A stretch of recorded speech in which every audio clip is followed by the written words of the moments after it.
بسم الله الرحمن الرحيم والليل إذا يغشى والنهار إذا تجلى وما خلق الذكر والأنثى إن سعيكم لشتى فأما من أعطى واتقى وصدق بالحسنى فسنيسره لليسرى وأما من بخل واستغنى وكذب بالحسنى فسنيسره للعسرى. Chaplain to Islamic scholar. That's the topic for tonight. Got it. Bismillah, alhamdulillah, wa salatu wa salam ala rasulullah wa ala alihi wa sahbihi ajma'in. Ashhadu an la ilaha illallah wa la sharika lah. Wa ashhadu anna Muhammadan abduhu wa rasuluhu ma ba'd. Assalamu alaikum. You still awake, huh? Okay. We didn't bore you to death yet, but we'll work on it, inshallah. My name is Yusuf. Can you say Yusuf? You say Yusuf. Yeah, very good. I wish you'd teach my wife. She keeps mispronouncing it. She calls me useless.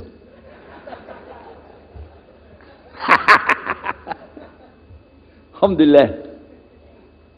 Now, how many of you were in the program today? I was teaching us, trying to teach about how to call the people to Islam called da'wah. How many were there? Okay? All right. I just used an example what I was telling you about. Remember I was telling you when you introduce yourself to somebody, you got to get friendly with them. So I just used an example right there. Because this will disarm the people. This disarm them and make them relax a little bit. Because they're coming to you with things like, how come you Muslims has to kill all the people? What kind of question is that? How come you have to beat your wives? Why does your book tell you that you're the only ones going to go to paradise? So these kind of questions, when they come to you, what are you going to do?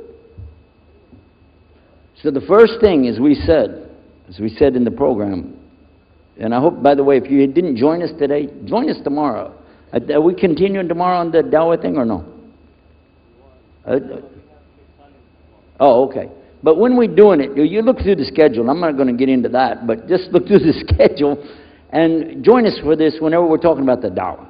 Because part of giving dawah is you. And if the people aren't buying it, they're not going to listen to what you got to say. So you got to soften them up a little bit. Got me? Okay, where are we? The subject tonight is the subject of priests and preachers entering Islam.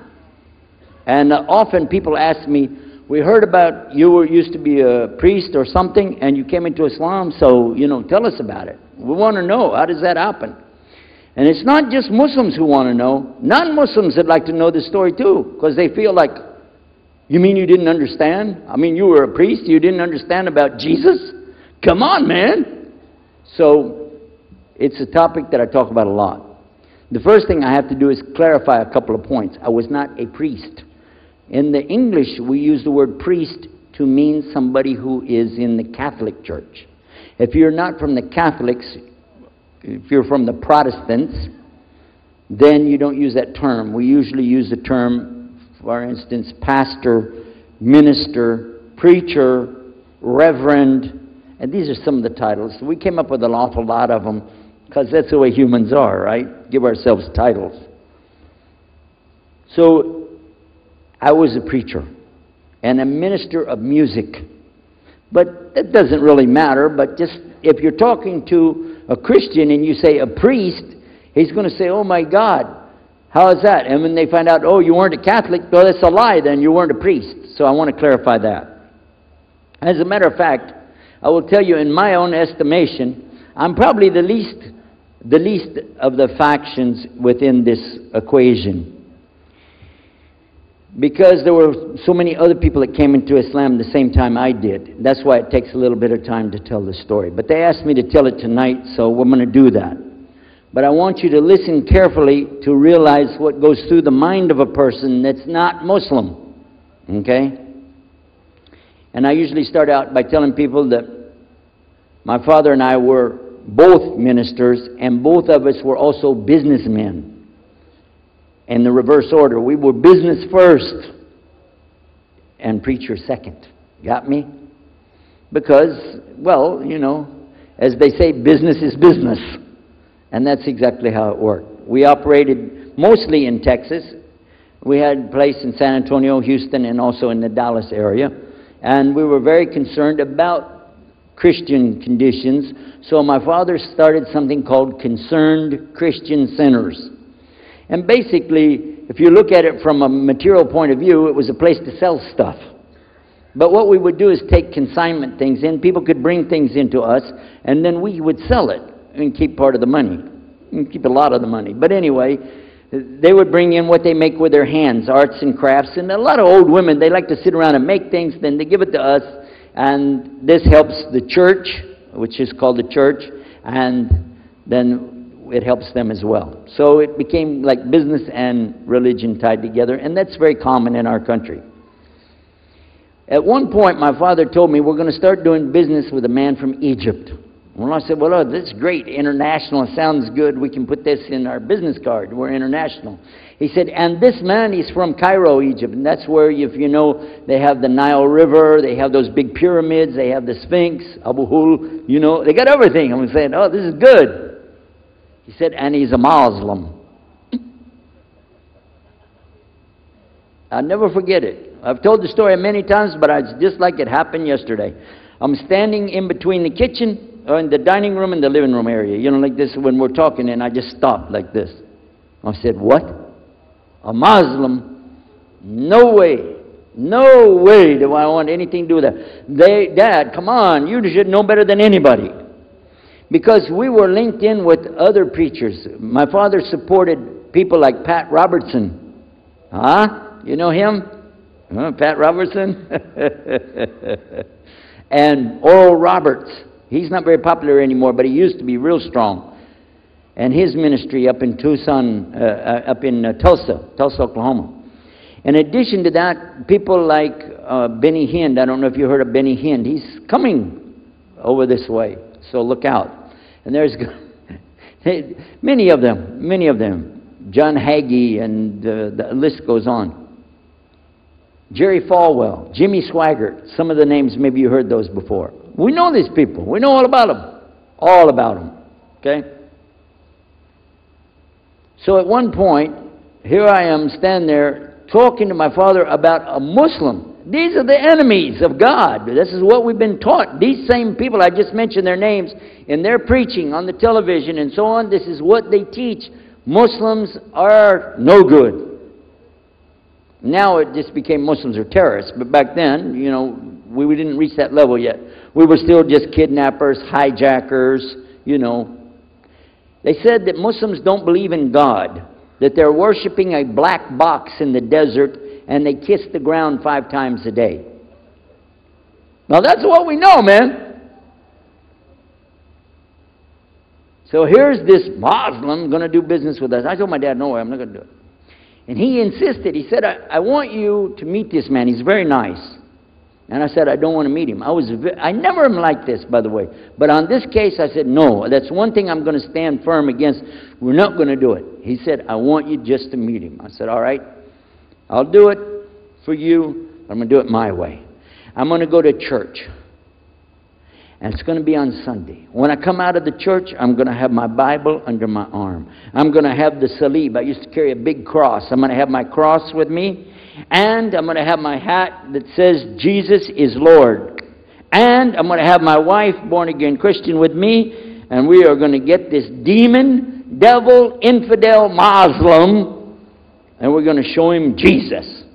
Okay? Now, this is a true story, by the way. So I got up that morning on Sunday, and I was thinking, man, you know. We went to church.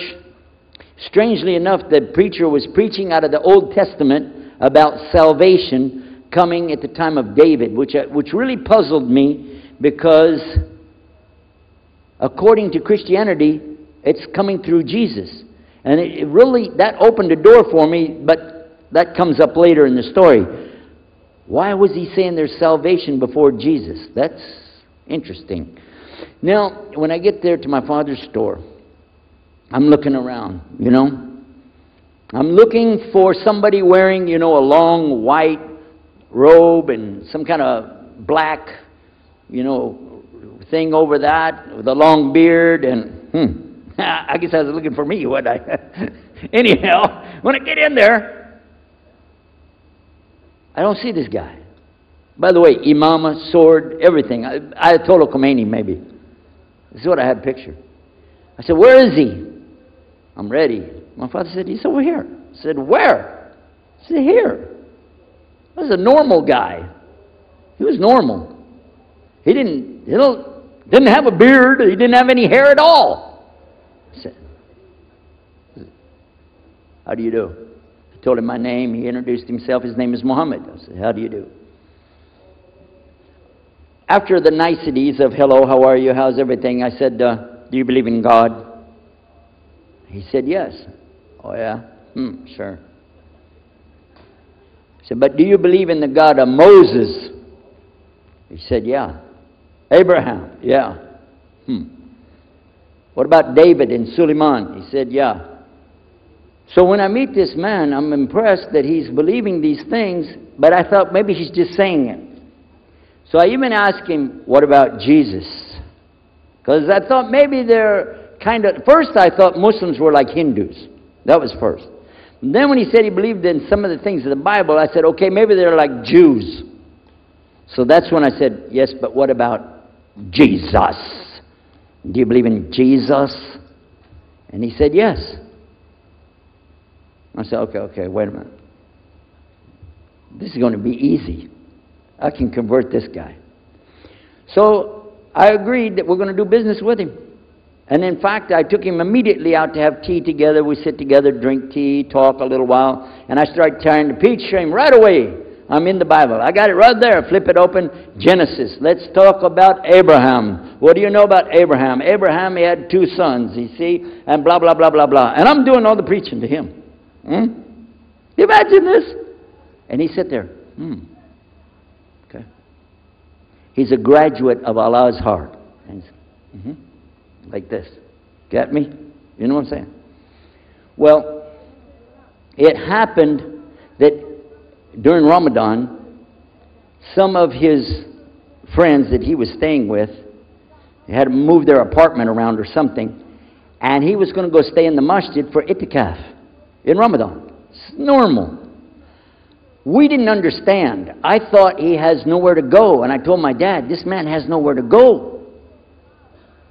And my dad said, no, he's got money. I said, no, he doesn't. Dad, I'm telling you, he has no place to go. I heard him say he's going to go live in the mosque. To a Christian, if you're going to live in the church, ooh, that's the worst. So I said, let me offer that he can stay at our place. And my dad said, no, you don't do that. That's not right. I said, no, I'm going to offer it to him. I went to him and I said, how would you like to come stay at our place? He said, no, I want to go and stay there. I want to stay in the mosque, and it's something good. I said, oh, man, look at this poor man. Oh, my God. He doesn't know, you know. He just, oh, poor soul. Please come and stay in our house. And he said, no, I can't. I need to go stay over there. I said, look, I'm scratching his dignity. So I told him, listen, no. I want you to come and you can pay. You can pay money and stay with us. He said, how much? I said, $15 a week. Which in America is like nothing. $15 is nothing. I said, and then he kind of hesitated. I said, and we'll pay for all the food. Well, you eat $15 worth of food in one day in America. He said, okay, all right. And I told my dad later, I said, see how I did that? Because now he'll stay with us. He knows he's getting a good deal on the food, and I was making it all about money. Well, I didn't know he wanted to come and stay with us. He wanted to learn about how are Americans and how is the dawah going to be. What do we believe? Especially people who are preaching. So he came and stayed in our house. And I said, well, now that's good. I'll travel with him and go with him in places, and he'll see and he'll learn about Christianity. As we were traveling and working together, we put up tables just like this and booths and things and set things out for people to come and look at them and sell things. And I caught him one time. When somebody wanted to take something from the front, he took it from the back and gave it to him. And I looked at him. And the next time somebody started to take something, he took from the back and gave it to him. I said, hey, Muhammad, We take the stuff from the front because that's the old stuff. The new stuff in the back, just hold it back. You know what I'm saying? This is dated material. Get rid of the junk first. He said, no, I can't. In my religion, we can't sell something unless we give the people the best. I said, got me on that one. And I'm supposed to be telling him about a better deal. I said, okay, yeah, whatever. You're never going to make any money, though. But that's all right. Over a period of time, I came to learn a lot of things. Also about being humble. A lot. Because this man was obviously well-educated, very articulate, could really talk about a lot of subjects. In fact, I tried to debate with him about many things, but he was so wise and well-educated that he could see what I was doing, and he would take it easy and let me win every debate. I could win any debate with him if he wanted me to. But if he wanted me to lose, I was going to lose. This was how well he could handle it. Now, what happened, one of the preachers that I knew, another preacher, who used to carry a big cross and walk down the street so people would stop and talk to him about religion, he had a heart attack, and he went to the hospital. So I went to the hospital to visit him, and when I was visiting him, I met another man in the hospital who was in a wheelchair. This gentleman had a problem. He didn't want to talk to anybody. And I told him, let me witness to you. Let me share the message of Jesus with you. So I took out my Bible, and again, I started telling him about a prophet, Prophet Yunus, alayhi salam. And I'm telling them, look at Jonah. He's in the belly of the whale. He's in the sea. He's down there like this, and who knows how long. And suffering like this, you don't have as big a problem as that. And God saved him, so he could save you too. He said, didn't want to talk to me. I asked him, what's your name? He don't want to tell me. Where are you from? He said, I'm from Venus. So what's that? Well, we do have, there is a Venus, Texas, by the way. But he said, you know, he's from another planet. So I kept, each time I would go, I would talk to him, witness to him. Finally, one day, he started crying. I was pushing his wheelchair around. I took him down, I rolled him around different places. He started crying one day. He said, I'm going to confess something to you. I need to confess something to you. Now, to a Catholic, confession means you're going to tell the priest all your sins. And then he's going to forgive you. Well, I wasn't Catholic. And I told him, listen, I'm not Catholic and I'm not a priest. I'm a preacher. He said, I know. Better than you do. I am a priest. I said, oh my God. This man is a priest? And he knows the Bible better than I do. He said, I just have had a hard time. I've been here and having heart attacks, and I've been having problems and everything, and trying to figure out a lot of things. He said, I'm sorry I took it out on you. I really am. I apologize. And he started crying. And when he started crying, I felt sorry. You know, I hugged him, and I said, it's okay. One day I went to the hospital, and my friend was gone. So I started visiting with the priest. And that happened one time I went to visit him at the hospital and he was gone. And I asked him, where did he go? They said he went home. I said, home? He's a missionary priest from South America.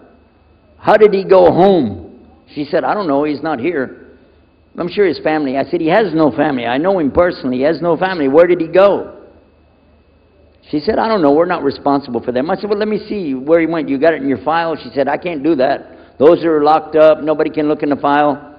And I got in the lady's face and I said, listen to me.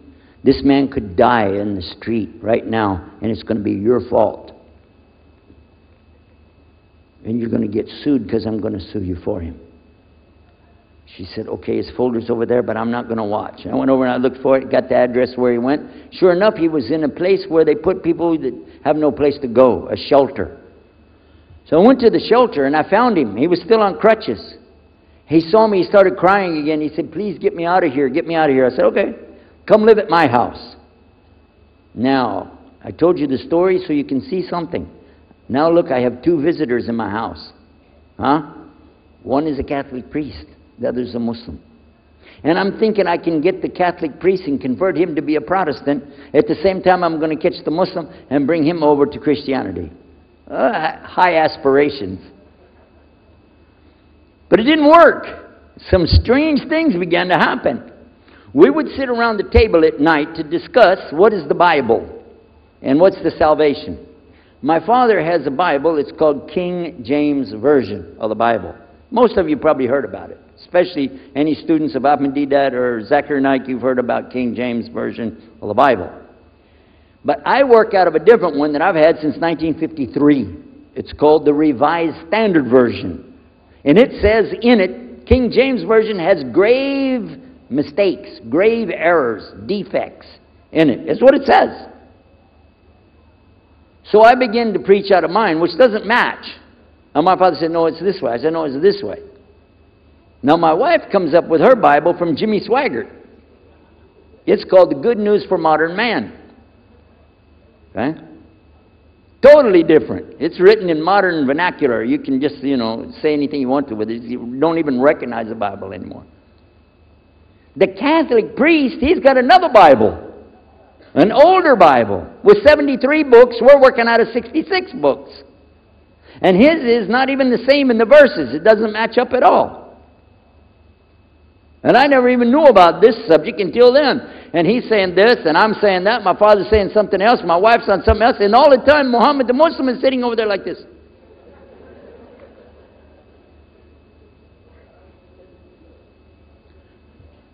So we asked him. I guess it was me. I asked him. I said, well, how many versions of your book, your Quran, do you have? He said, the Quran has no versions. There's only one. It's original. It's in the Arabic language. ذَلِكَ الْكِتَابُ لَا رَيْبَ فِيهِ.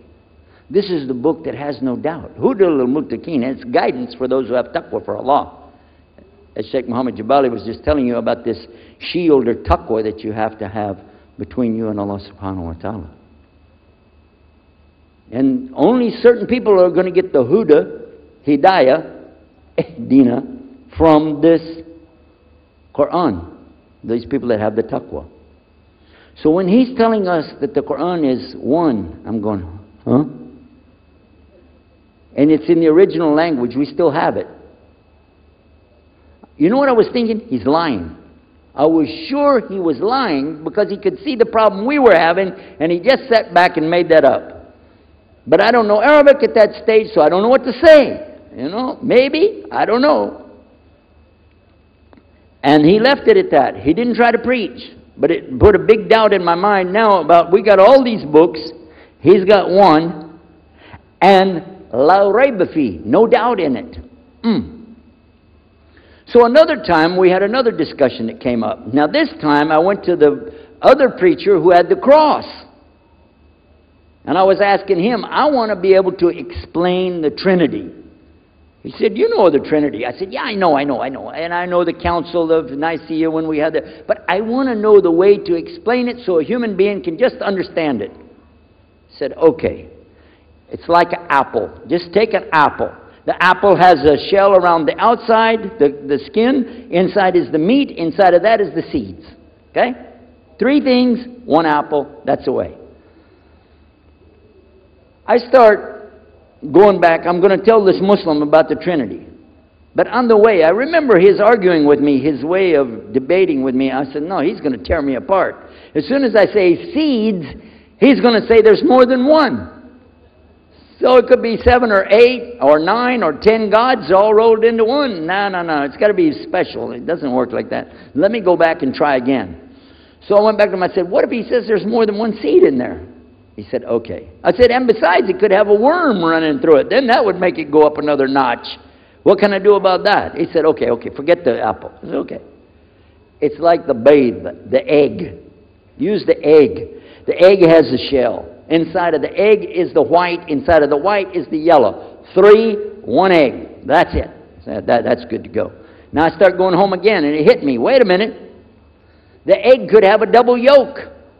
God becomes 4, just like that. Plus, it could be rotten. I'm not going to ask him again. So at the market one day, I saw a man, and I was talking to him because I was listening to some things that Muhammad had told us about the belief in Islam. Allah is one. And so I was telling this guy, I got some doubts about the Trinity. He said, you a preacher, you have doubts? I said, yeah, it doesn't make any sense. It doesn't make any sense. How could three be one? He said, okay, look. You see me? I'm one man. I said, yeah. He said, my wife? Yeah. It's one person. Yeah. He said, my son? Yeah. Three. One. One family. It's the family of God. Use that.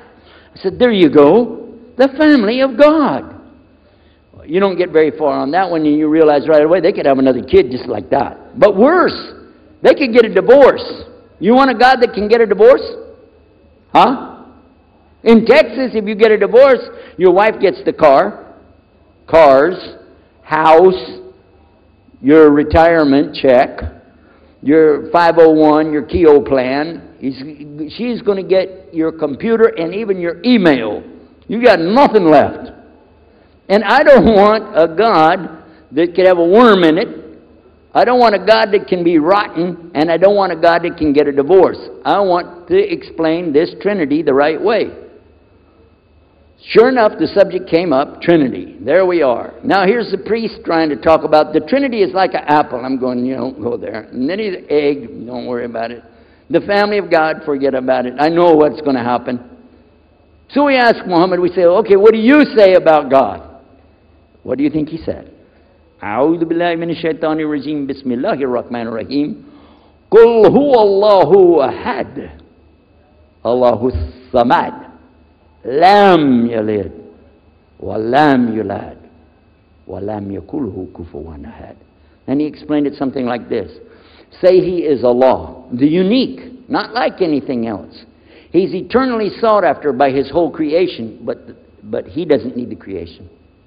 He's not the father of anything. He's not the son of anything. He's not like anything. And he is unique. Ahad. I said, boy, that's exactly what I already think, but I can't admit that. That sounds too easy. But plus in the Quran, Allah subhanahu wa ta'ala tells us to tell the Christians, don't say three. Here's a little point. I'm going to go out of the story for a minute to show you something. Nowhere in the Old Testament, the Torah, or the Zabur, the Psalms, or the Injil, which is the New Testament, nowhere in the Bible do you find the word Trinity. Not once. Not once is the word Trinity. But it's in the Quran. We have it in the Quran. It says, Thalath, tell them not to say Trinity. Oh! But they don't have it, and Allah said, don't say it. Guess what else? The word Bible is not in the Bible. Bible is from Greek. It means biblios or book. Book. But it's in the Quran many times. Is it? Kitab. Book. Ahl Kitab. People of the book. So we found in the Bible a shortage. They're talking about it, but the Quran is explaining it. I found actually in the Quran, I can explain the Bible much better because it gives me the things I didn't know how to explain. So then in my mind, look what I did. I started realizing what he was saying was true, but I never admitted it. Instead, I was taking this and mixing it. And when I would go give my next talk, I would say, so and so and so, and I would use what I learned from the Quran to explain what's in the Bible. Some of the people liked it, but some of them didn't. Because when I began to talk about salvation being based on what? And the Bible tells you in there, there's no Savior except God. It says it real clear. Jesus is not your Savior, God is. When I found that, I said, okay, let me try another way to explain that. Each thing as I would learn it, I'm trying to change how I'm presenting the thing. It still doesn't dawn on me, I need to do something. But I could see for sure God is only one, and so I totally forget the Trinity thing. My dad never did believe it anyway, so he had no problem with it. Now we come to some new thing. The priest asks the Muslim, can I go to your church with you? The mosque. He said, sure, come on. Well, he went, and they came back. So we took the priest aside. Come here, come here. What do they do? What do they do in there? Tell us, what did he do? Did they like kill some animals, or what do they do in there? He said, no, they just stand there like this, and they pray, and they leave. I said, what? They pray and leave? He said, yeah. Okay, what kind of music do they have? He said they didn't have any music. No music? How in the world are you going to worship God without music, man? So I asked him, Muhammad, you guys don't have any music? He said, no.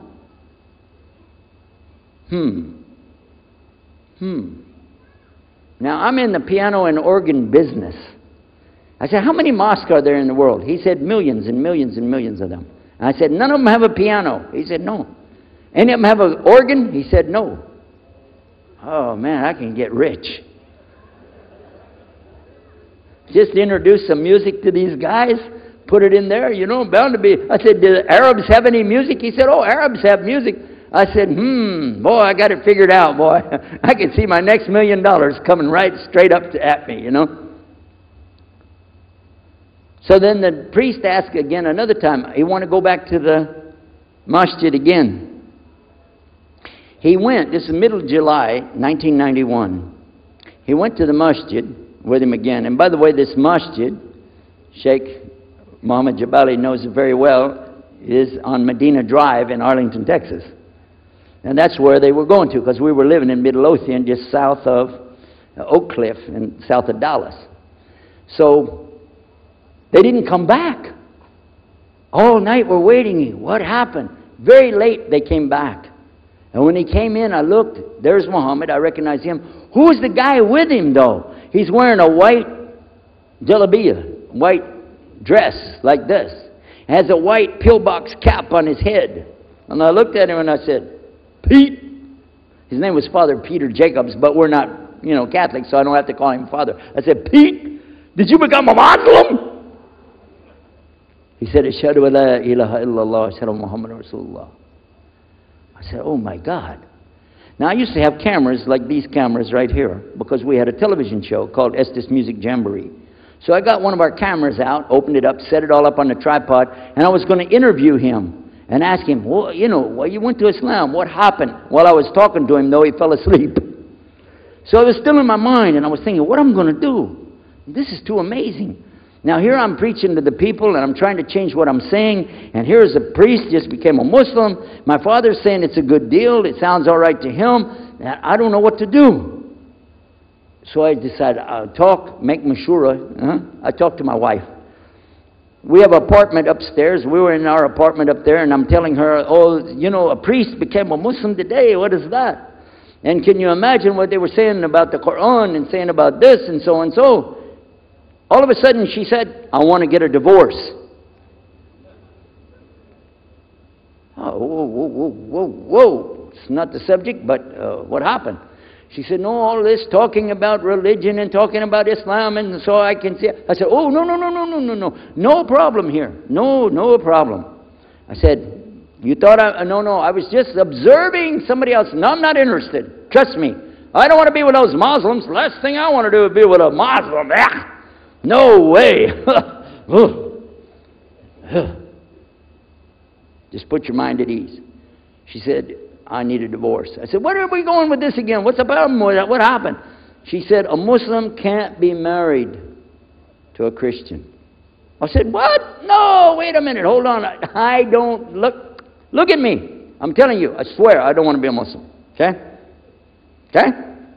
And even if I did, don't you remember what he said? A Muslim man could be married to a Christian woman. It's not a problem. But I'm not saying I won't do. I'm just saying it's not a problem. She said, that is the problem. A Muslim woman can't be married to a Christian man. I want to be a Muslim, so I need a divorce.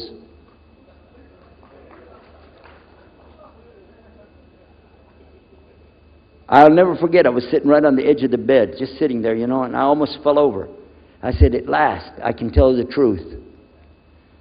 I can say it. I didn't realize that she liked the idea. I was afraid. I said, okay, the good news is, I too want to be a Muslim. You know what she said? I don't believe you. I said, no, really. I was just saying that because, you know, but for sure, just so you know, I want to be a Muslim. I've been thinking about it. I want to be a Muslim. We're both going to be Muslim. Alhamdulillah, it's going to be great. Right? You know what she said? I don't believe you because you're either lying right now or you were lying 5 minutes ago when you said you didn't want to be a Muslim. And either way, I don't want to be married to a liar. So get out.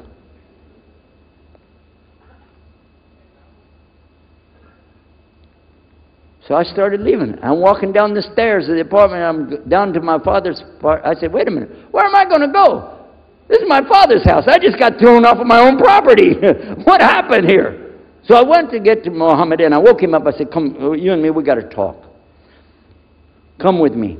And we went outside the house, and we walked those country roads in Midlothian, Texas, until the time for the dawn, the sun to come up at dawn.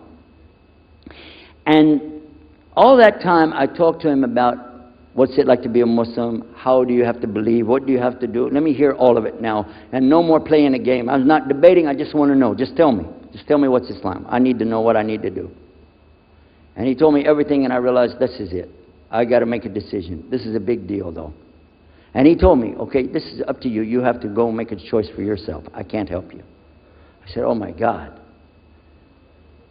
So when he was praying Fajr, I decided, I've been watching this man praying this direction with his head on the ground. It's so beautiful to see a man humble himself, put his head on the ground to the Rabbil Alameen. I said, oh my God, let me try that.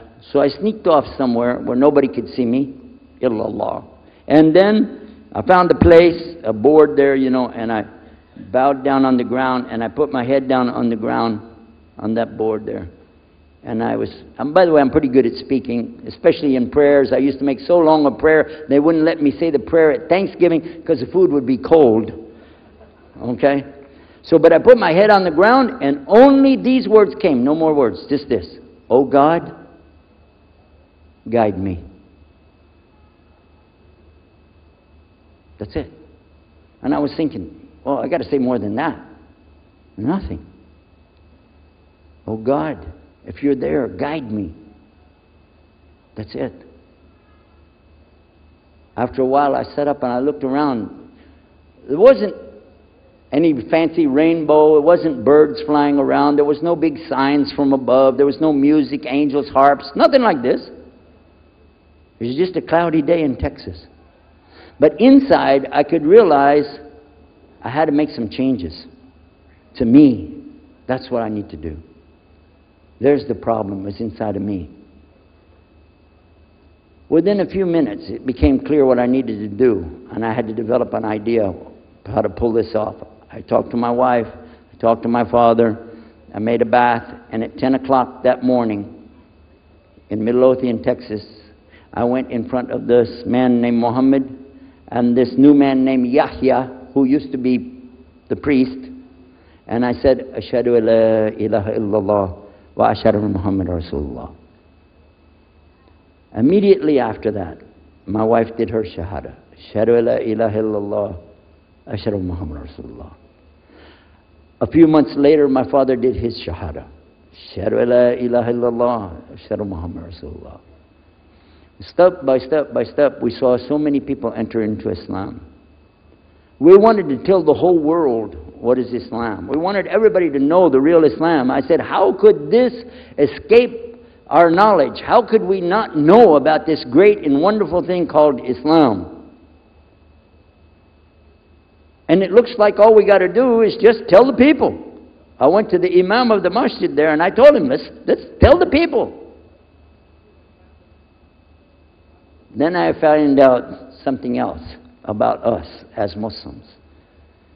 And that's why we've got this convention here right now. This is why we have the exhibition. So you're going to use this week to learn how you can become, inshallah, the best Muslim you can be, and how you can show the real Islam to the people that are not Muslim. This is your duty. This is your duty. This is your language. This is your people. Just as it's my duty to give the message to my people and my language. And so the same way, it's your duty to give the message to your people. Allah will not ask you if they made shahada, but He will ask you if you delivered the message. Alhamdulillah, today, I can tell you with no doubt in my mind, we have seen thousands of people give shahada. Several hundred at a time. And I don't do it through debates. But I don't need to debate any Christian. I was a Christian. I am a Muslim. If you want, I can give you both sides. Easy. Okay? I'll play both parts. I'll be the Christian and tell you this, and then I'll be the Muslim and give the answer. And there won't be any argument. And I've done that so many times. And let me share one story with you before I end. I'm going to leave now. Inshallah. I was telling the brothers today that I was asked to give a talk in a church in Hagerstown, Maryland, just outside of Virginia. This was in 1999.